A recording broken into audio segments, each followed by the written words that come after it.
Hi, I'm Chuck Gilmore with Power to Sing Live number 32, and our title of our show today is Singing When You're Sick. As you can hear, I'm sick, and I didn't want to not do the show, even though I was sick.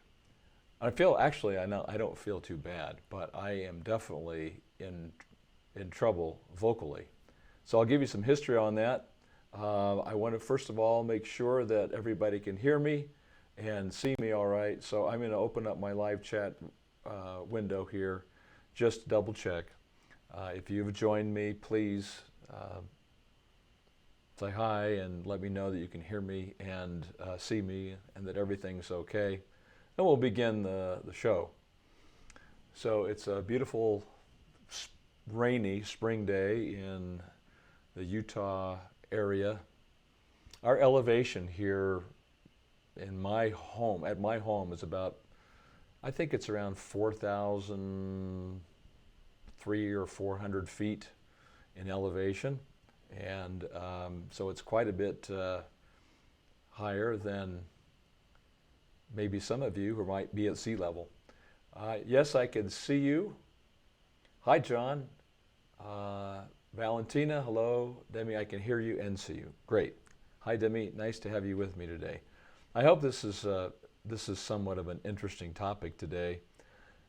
If we sing, and we sing for any period of time in our lives, inevitably happens where we are sick. And I mean, not. Thank you, Joe. Very nice to see you. Thanks for joining today. Joe says, I'm sorry you're sick. Glad to see you're here. I didn't want to just skip it because we've done 32 of these now every week. And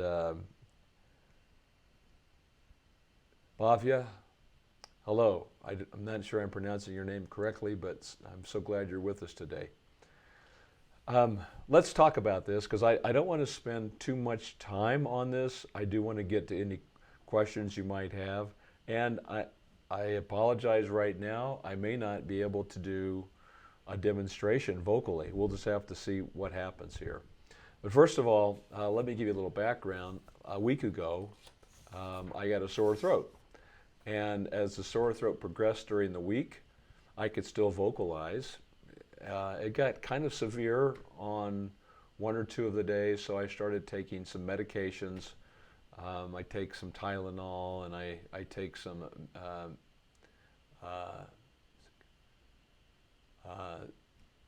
antihistamine kinds of products. No, it's a Mucinex. So that seems to work pretty well for me. And they have different varieties. I have one that helps with decongestion and cough.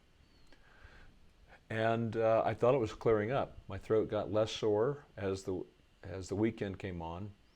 But I've noticed it now. It's kind of going down into my chest, and as a result, the vocal cords are a little bit swollen. On top of that, I'm in a show, and we're in rehearsal right now, and I have a moderately large speaking part and one song. And so last Thursday night, when we sang, I made it through okay. I could vocalize, but I couldn't vocalize in full voice. And then yesterday we reviewed part of the show where I do mainly speaking. I'm playing John Dickinson in 1776. And he's the chief antagonist in the show. And so I have a lot of verbal sparring with John Adams. And I was definitely not in good voice last night. And I tried to do a vocal warm-up yesterday, and it was not good. And last night, the speaking, it seemed to get worse. So by the time the evening was over, my throat was raw. I mean, my vocal cords felt a little raw. And so I dug out my handy humidifier and put it above my bed. And so I had some cool mist coming down all night long. I took a Mucinex tablet and tried to get to sleep somewhat early. I think I got 6.5, 7 hours sleep. For me, that's really good. For you young bucks out there, you need more sleep than that. But I find that if I don't sleep or if I get a short night's sleep, then I'm really compromised. Even when I'm in good voice, it's scratchy when I wake up, and so it's best to sleep for your voice. So that's some of the things I want to talk about. And let me just shout out to Mohammed, hi, and G. Threven. Gthreven. I'm not sure if that's like an acronym for your name, but hi, welcome. I'm glad you've subscribed and you've joined us. This is a live broadcast, and then I post new videos on Fridays. So today I want to talk about what do we do when we're sick and we have to sing sick. And I've got to tell you that if I were doing a show and I had a show tonight, I think I would not be able to perform. Now, in the theater where I perform, we double cast the show. This is primarily for people such as myself who aren't full-time employed as a singer. I'm employed, I make my living teaching singing lessons.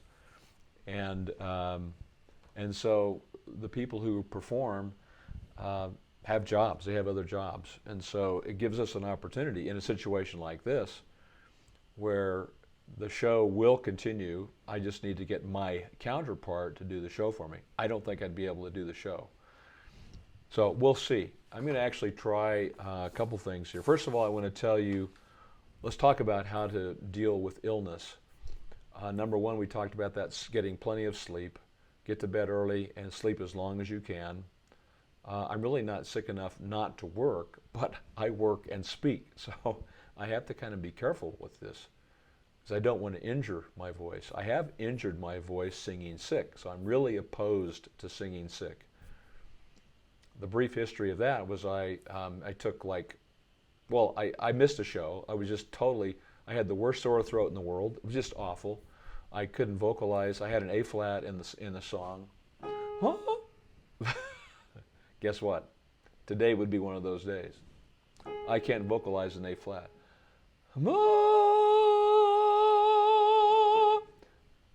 That's really difficult for me. Now, so my counterpart did the show. I'd never missed a show. It's the only show I've ever missed in 20 years. Then the next night, I was off. The following night, which was a Wednesday night, I did the show because I could vocalize the A flat. And I took 4 Tylenol, and I did the show. It was HMS Pinafore. I played Captain Cochran, and so I had multiple chorus numbers, and I had a solo and a duet, and so by the end of the night, I made it through. It wasn't really a great performance, I'm afraid, but worse than that, I actually caused some damage on the false chords. I knew something was wrong. I didn't know what, and I went to see the doctor a month later, and he said, "You've got nodules on the false chords," which it's an area of the vocal folds just lateral to the actual vocal folds themselves.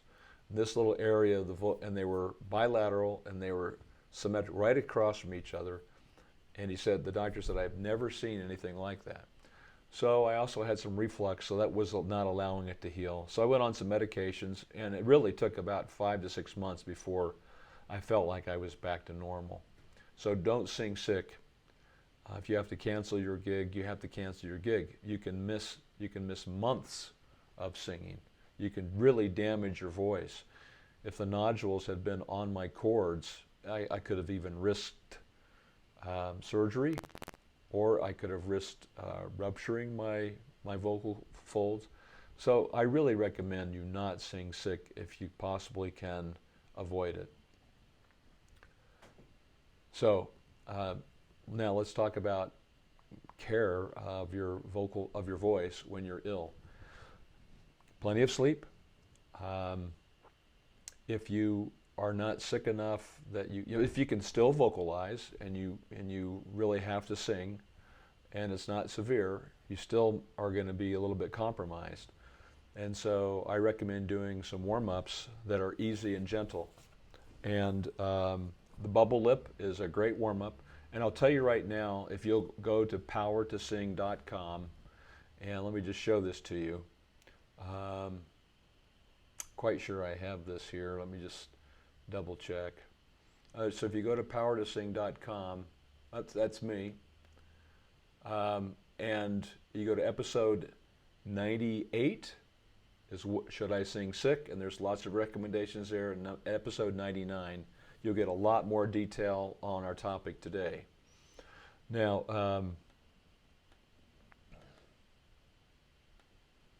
okay, so here are some exercises, and in episode 99, you can actually download these if you want to go there, and it's a free download. Bubble lips, and many of you have seen this before, but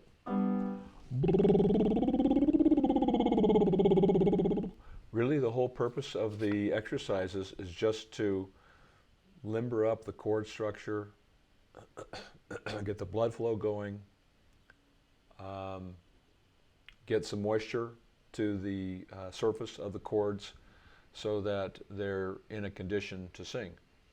One of the drawbacks of taking medications is they can really dehydrate you, and so your voice can be very dry quickly.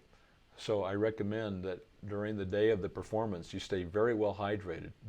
At least drink half a gallon of water, and more if you can.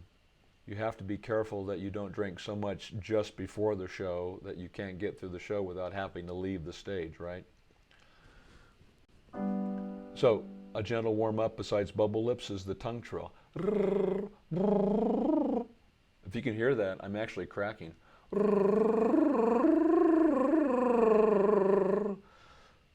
So if I were doing a warm-up, hoping to sing tonight, I would probably be calling my stage manager and saying, I'm sick, I can't do the show.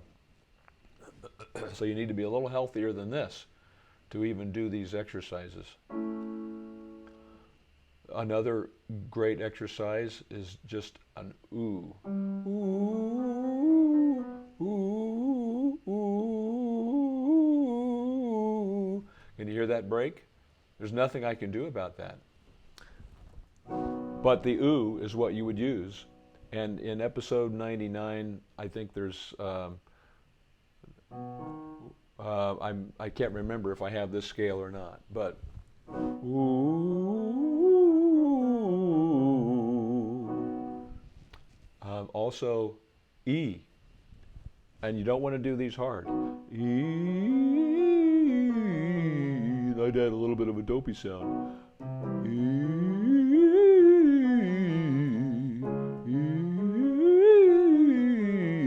that's going pretty good.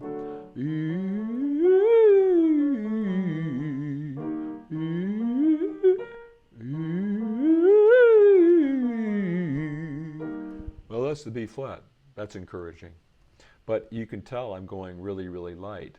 And I recommend that. I don't recommend going hard. But you do have to, if you're trying to decide if you can sing or not, you do have to vocalize in your full voice to see if you've got it.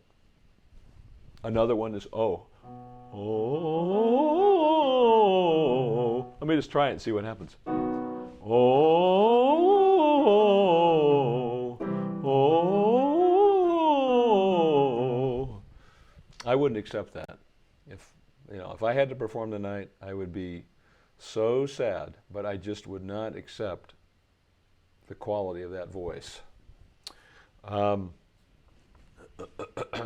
Now, you can take the same exercises and put it on a different scale. It'd be like this. This is what would be the arpeggio. And there are men and women exercises in this episode 99. It's entitled Vocal Warm-Ups for a Sore Throat. So.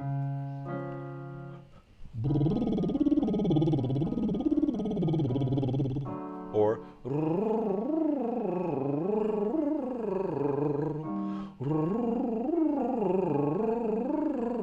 that's the tongue trill. Ooh, ooh, ooh, ooh, or E, E. But you can tell I'm not at full voice. But the important thing is I'm also not doing any damage to my voice. But if I'll reiterate, if I were singing tonight, I'd have to try full voice to see if it was possible. Oh. Okay, so those are exercises that I recommend to do before, at least 30 minutes to an hour before you sing. You need to be in better shape than this to do it. And I recommend not to unless you just can't get out of it. Do them afterwards, after the show. Do a warm down. Do the same exercises. Do them easy. Do them gently. And this will help. This will help your voice recover and will help you essentially warm down the chord structure so that in their somewhat sick condition, you're going to do the best thing for them. Okay, now, so the other thing I do, I'm just going to tell you about it. I do use a neti pot when I'm sick like this. And so I'm not going to demonstrate the neti pot, but you fill this thing up with a solution, I'll tell you about that, and you put this in one side and drain it out the other, and it cleans out your sinuses. And it's really surprisingly effective and quite actually surprisingly satisfying. So let me just tell you how I do that. I get a cup, a water holder like this, and I fill it up to the 2 cups full of water that's warm, but not going to burn my nostrils. So, it's medium warm water. I put my little finger in it. And if it's too hot, then I wait for it to cool down a little bit. And you take two this is a half teaspoon of salt, and you do 2 of those into the 2 cup holder, and the ratio is 1 half teaspoon of baking soda. Okay, so 1 of these, and I put 2 salt and 1 baking soda. That's a half teaspoon each. And I was given this by a physician assistant when I was sick some years ago, and it seems to work really well. So you stir that up, you pour it into the neti pot. Okay, you fill that up, which is about a cup. In one side, tip your head like this, and it will clean out what's in there. It really works. So neti pots, you can find them online, I'm sure. And if you want to see somebody do it online, I'm sure it's available somewhere on YouTube. I'm not going to demonstrate it. But it does help kind of, what I found is it seems to help me prevent the cold from getting so severe. But here I am, not able to speak. But I think it does help to do that. Okay, so I think that's really about all I want to say about the care and keeping of your voice and things you can do when you're sick. There are more recommendations on those 2 videos that I showed you. So why don't I just open this up now for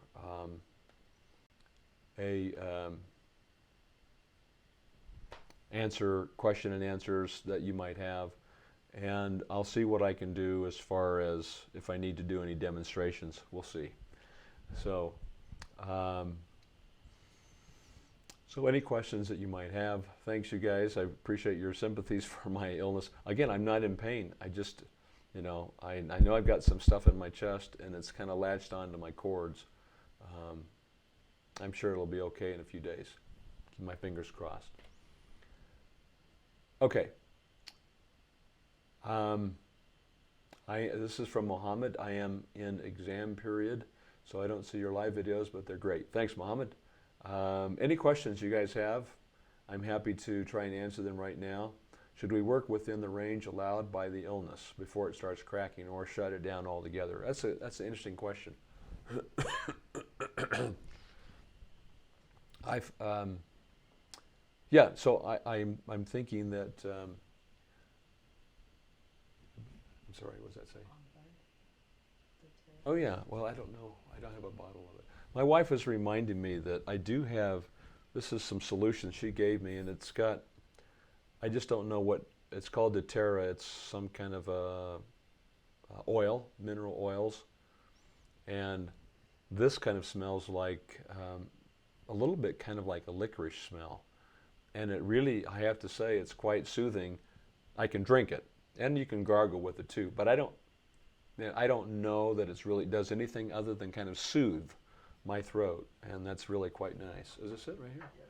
Okay, so this is, neither one of us, we don't sell this stuff, but this is called On Guard, and it's the doTERRA mineral oils of some sort, essential oil supplements, and this is called On Guard Protective Blend. It's very mild. It's just like one drop in a glass of water, and I found it to be quite pleasant. So, but you know what? Everybody has their own thing, and on those two videos that I showed you today, there's like a bunch of like 5 or 6 websites of recommendation. People saying, "Here's what works." I'm telling you what's worked for me. I go fairly. I don't get into vinegar and honey and tea and all that stuff and hot drinks. I suppose there's some things you can do there. You have to kind of find what works for your voice. But pretty much for everybody, drink lots of water, get plenty of sleep, go see the doctor. A lot of times it can be something bacterially as an infection, and that you can get medications. This is more of a viral infection. There's nothing you can do about it. You have to sleep it off. Okay. So back to the question, should we work within the range? I find that I like to go, even if it cracks a little bit, because it's cracking for me because I've got gunk on my cords or they're swollen or something. So I just don't do them hard. And I'm not excessive, I'm not crazy on how high I go. But I'm going to go high enough that I'm stretching the cord just a little bit, especially if I know if I'm good enough to sing and I have to do it, then I'm going to at least go beyond my highest note and my lowest note. So I'm working beyond the range where I have to perform. I think that's probably the best guideline if you have to. If you don't have to sing, then I would say just stay in a comfortable range where you're keeping the chord structure rather flexible and malleable and so forth. And again, there's kind of a principle that just do it to the point of comfort. You want to be sensitive to your body. If you go to a certain point and you just start coughing, you start feeling a horrible itch, don't irritate that. I'm starting to feel that right now. Okay. Do you have any other questions? It could be about anything. It doesn't have to be about illness. It could be, whatever you would like to ask. And we've got about 5 minutes before I want to bring this to a close. Anybody?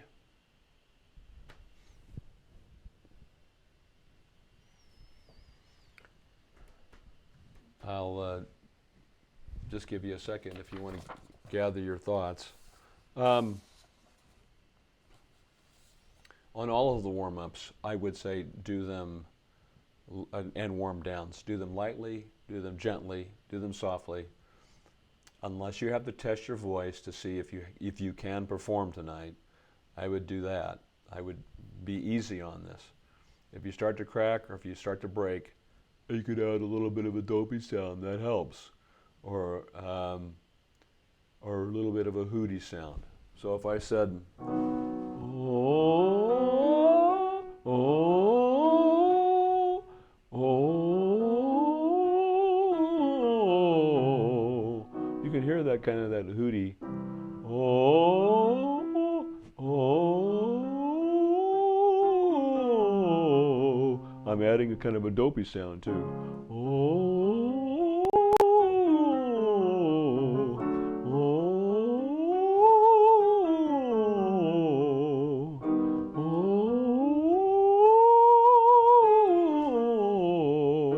I feel pretty good about that. That's really encouraging.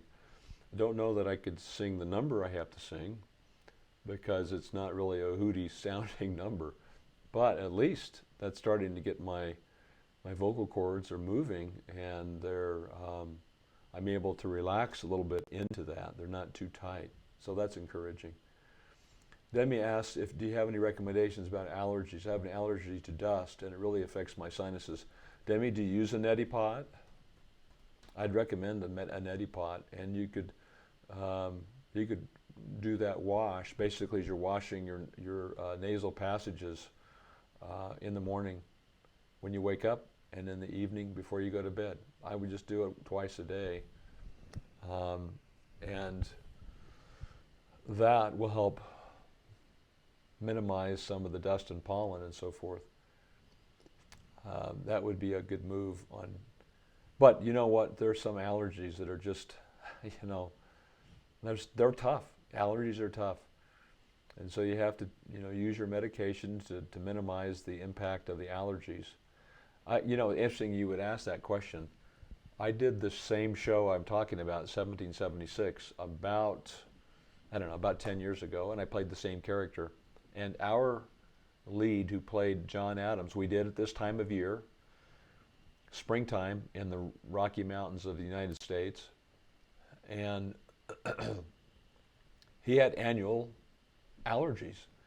And I am telling you, his voice got so hoarse, it was so severe, there were times I didn't think he would be able to complete the show. In retrospect, I don't think he should have done the show because of the allergy. It was just too taxing on his voice.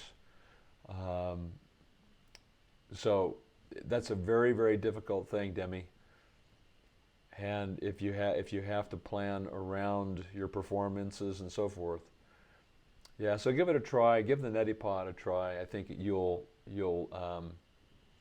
I mean, it's it's a little bit gross to talk about, but as I said, it's quite satisfying when it works and helps clean out your sinuses, and I think it will be a benefit. The other thing I really recommend is the humidifier. And I should have brought it in here to show you. It's just a little teardrop type humidifier. Holds about a gallon of water. It's cool mist. And so I can set it above my head on my bed. I used to have one in my studio when I had my commercial studio. Now that I moved home, I have a humidifier in my heating and cooling system, so I don't need it as much. I was in an old building before for 8 years, and the humidifier was a great addition because I didn't have any way to put any humidity into the air in this old building I was in. Humidifier has a big impact. Another thing you can do, you guys, is get into a really hot shower, or if you have access to a steam bath somewhere, go in there for a while, and it really, it's so wonderful. But it does wonders on your vocal cords. So many of you may be in the same situation I'm in. I live in a desert in the state of Utah in the United States. We're the second driest state in the Union. Now we've had a nice wet winter and a pretty wet spring, but it's still a desert. Our humidity is very low. I would say we rarely exceed in the 30 percentile of humidity. When I visit my hometown, where I grew up in the middle of the country, I grew up in Missouri. I should say Missouri if you're a native. I grew up in St. Joseph, Missouri, and the humidity is brutal. It's brutally humid there. but it feels so good on your vocal cords. For you lucky people who have humidity, it helps so much just to have some humidity. Your vocal folds do so much better. But where you don't, or where you're sick, where you need to, a hot shower with steam in the shower is really helpful for your. It really helps the vocal cords themselves. Okay, well, it's 2:31. I don't see any more questions. Thank you for joining me today. I really appreciate. Nice to see all of you today. Alex, I don't think I said hi to you. Hello. Arthur, hello. Very great to see you. Everybody have a great day, and I'll see you. If you haven't subscribed, please do to Power to Sing, and go over and visit the website, powertosing.com, and take a look at episode 98 and 99. It's all about singing sick, and it has these free downloads for warm-ups that you can use. Thanks, everybody, and I'll see you live next week. And inside the video, remember, you can sing higher with beauty, confidence, and power. I'll see you inside the next video. Thanks.